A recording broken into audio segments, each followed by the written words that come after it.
So yeah, it's funny, the ducking and the dodging and the weaving. I've not heard, but of course all of these claims are things that they just cannot verify, right? Oh, absolutely. It's all a matter of just sort of rhetorical CYA. Right. When you say that free will is important to God, basically you can't know that.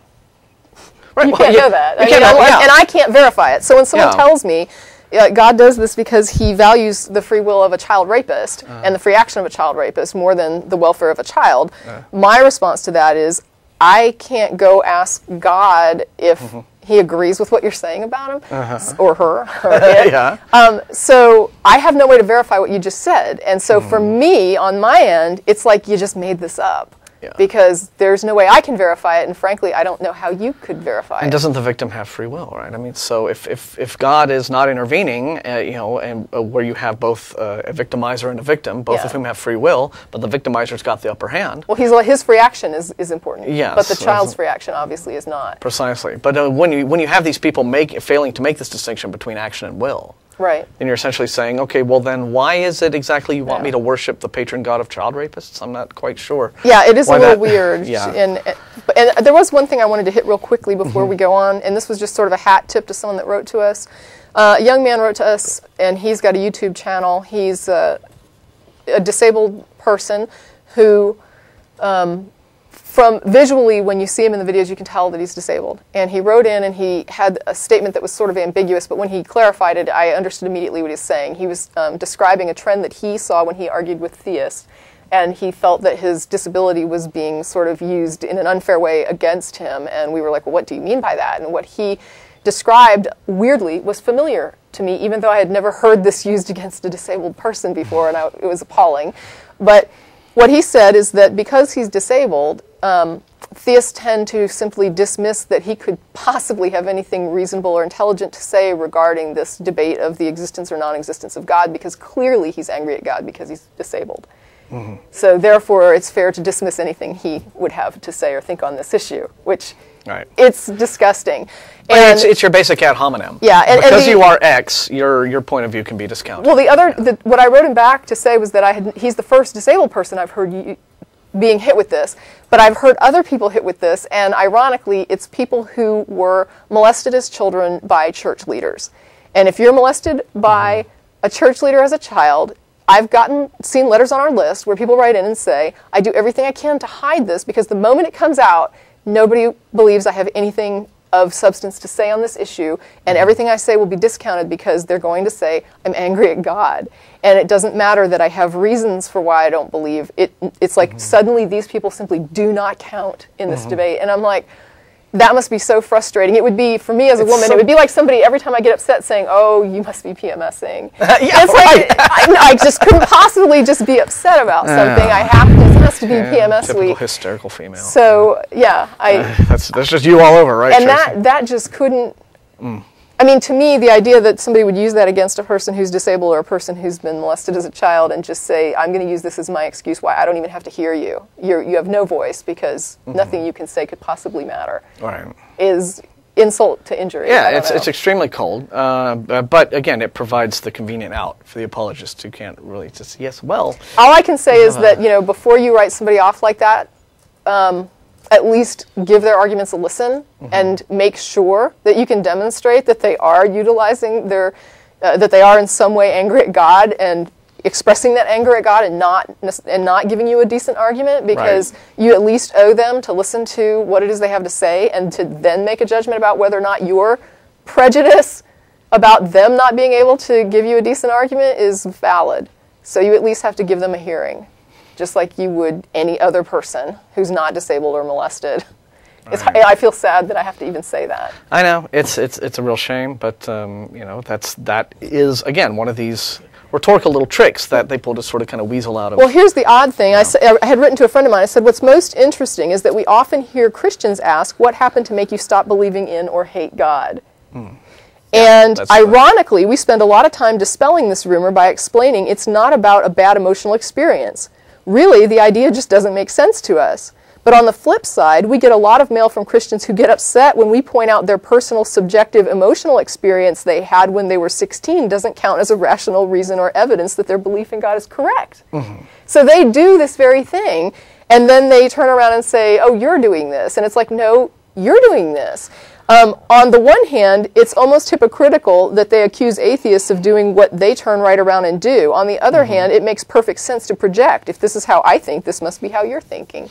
Well, they extol the emotional aspect of conversion as a great virtue and a benefit, and why it's so wonderful now. But why is it that their emotional experience validates their God? But if someone were to, I'm not saying precisely, but if someone had a negative emotional experience and they say because of this there is no God, wouldn't that be just as valid? Emotional reasons for belief are okay. Emotional reasons for disbelief are not even if they really were the reasons. Yeah. Suddenly are not valid. Right. Right. I mean, to me, if somebody says, well, I had this positive emotional experience, and that, to me, demonstrates I know there is a God, then it should be valid for somebody to say, well, I had a really bad experience in church when I was a kid, and it turned me off, and that, to me, means I know there is no God. And if you're going to use your emotional experience as evidence of God, then somebody's negative emotional experience should be evidence there is no God. I think it's both ridiculous, but you can't accept one and reject the other. On what grounds would you do that? Yeah, Christians find it really baffling when I tell them that I have nothing really but positive memories of growing up in the church that we went to in Houston when I was an adolescent. Yeah. And I have a lot of fond memories of those days. Yeah.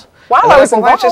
Because the fun that I might have had going to sleep with the lock-ins at the church rec room or camp or whatever we did, or little socials with all that's got nothing to do with the question of whether or not any of this is true. Right. Right. Whether or not the fundamental question of does a God exist is entirely separate.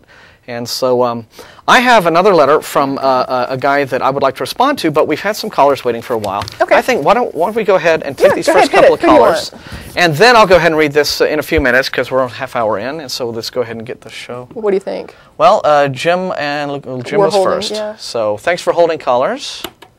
Jim? Go ahead, Jim, from New Jersey. Hi, Martin, Tracy. How you doing? It's a pleasure to speak to both of you today. I was really hoping on catching Matt, but I understand he's sick. Not that I disrespect either one of you. You're all just fine. Good. So the Pope said the sex scandal was petty gossip, huh? Oh my goodness! Will that man stoop to anything lower than that? He probably will. Yes. I'm waiting to see it. But that's not why I called. I called because, being unemployed, I've been watching a lot of TV lately. Oh, boy. There's a show that comes on, ironically, on Sunday. Well, maybe not ironically, I'm not sure. It's called A Haunting, and it's a story. Yeah. It's every hour this thing is on. It's on back-to-back, or sometimes a whole day.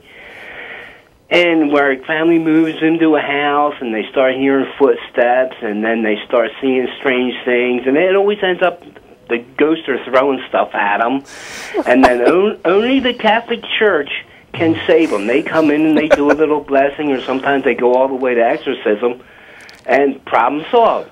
Now, Get in there and rape those ghosts, and just right there. I tell you. Yeah, well, now, I'm a non-believer like you guys, which means that I don't believe in ghosts, I don't believe in goblins or demons or any of that crap. No supernatural stuff. Because sometimes I start to wonder, maybe I'm wrong, but I'm wondering what your take on this is. Is it all just made-up stories? Is it just... Are you asking about these shows in particular? Well, that's what really sets me off. I mean, these particular shows. I can tell. There's a lot of shows like that out there. There are, yeah. Just about every network is out there. It's ready. I will tell you why the show The Haunting, is on the air right now. Mm-hmm. It's a little movie called Paranormal Activity. Made $107 million at the box office. And it was a lousy movie. Television is a business. They're about the ratings. They're about the advertising dollars. They're about the money. This year it's ghosts. Who knows what it'll be? Next year, whatever. That's really what it is. Because what happens on that show, like you described it, right? Every week now you basically get a new episode of Paranormal Activity on TV. They're just trying to cash in on that little on a box office popular trend. It's entertainment. You're right. Yes, television quite frequently because they don't care, right? They'll blur the line between entertainment and what's fiction and what's fact. Because they can, they're not in the business of being educational. And what really, I'll tell you what burns me up about a lot of those shows is when networks. I can understand maybe something like Fox, filling their airtime with crap like this, right? But it really frustrates me when you get on these networks that are supposed to be educational networks, right? The History Channel, right? No, the Learning Channel, all of these networks. Discovery. Discovery even. All of these all of these networks that ought to have some sort of scientific and scholarly credibility to their programming are just doing all of this paranormal BS just day in and day out, and of course they have a couple of guys, we're going to investigate and be scientific about it, and then they show up and go, ghosts, and that's the extent of their scientific investigation, right? So that I think is just, it's really doing, it's doing a disservice. You're fundamentally making a very large television audience stupid for the benefit of advertising dollars and ratings.